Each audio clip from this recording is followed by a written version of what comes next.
Hello everyone and welcome to the channel. So in this video I wanted to do a brief review of EASYCARBO liquid carbon fertilizer. I have used this particular liquid carbon fertilizer for about 10 months and I wanted to share with you my experience as well as to talk about cons and pros of this particular product.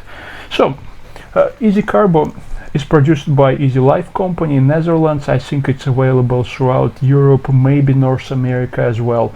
And as it promises on the bottle, it is intended to provide CO2 from a bottle. So according to Easy Life, EASYCARBO can be a substitute to CO2 gas, so you can use it instead of providing CO2 injections, and it also promises to produce results within a few weeks.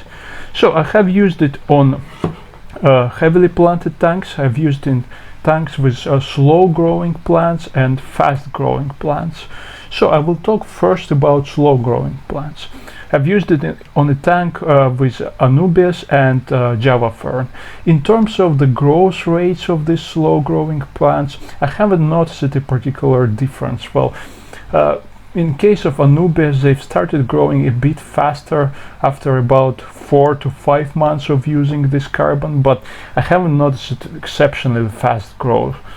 So there was some change, but it wasn't absolutely dramatic. In case of fast growing plants, I've noticed some difference in my crypts and echinodoros plants.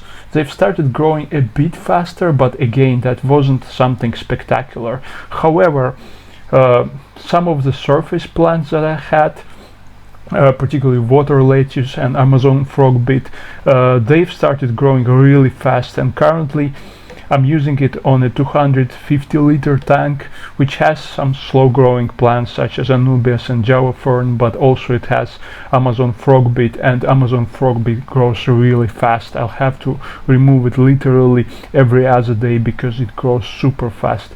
I'm not sure whether it comes down to using this particular product or just because I have strong lighting and enough of other fertilizers produced from fish waste, for example. So from now on I'm going to stop using this for several months and see whether it will have any effect on either slow growing plants, which are my Anubias plants and Java fern, or fast growing plants, which are my Amazon frogbit plants. So in terms of algae control, unlike gas CO2, well, I haven't noticed any effect on blackbird, for example. It has kept on growing.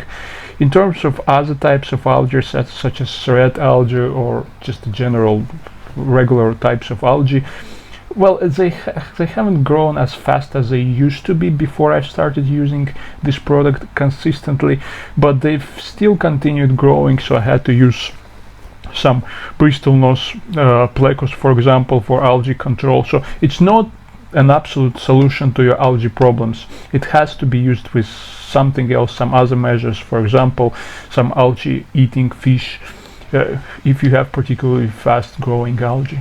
So, well, I found it relatively good solution for fast growing plants. I'm not sure whether it has any effect on slow growing plants or medium growing plants. So it definitely didn't show any results within few weeks. It has taken it about half a year of daily usage in order to show some effect on fast growing plants. Well, of course you might have different experiences with this product, and I would be interested to hear your comments, so please do share your comments in the comment section. Definitely click that subscribe button, and I'll see you in other videos. Bye.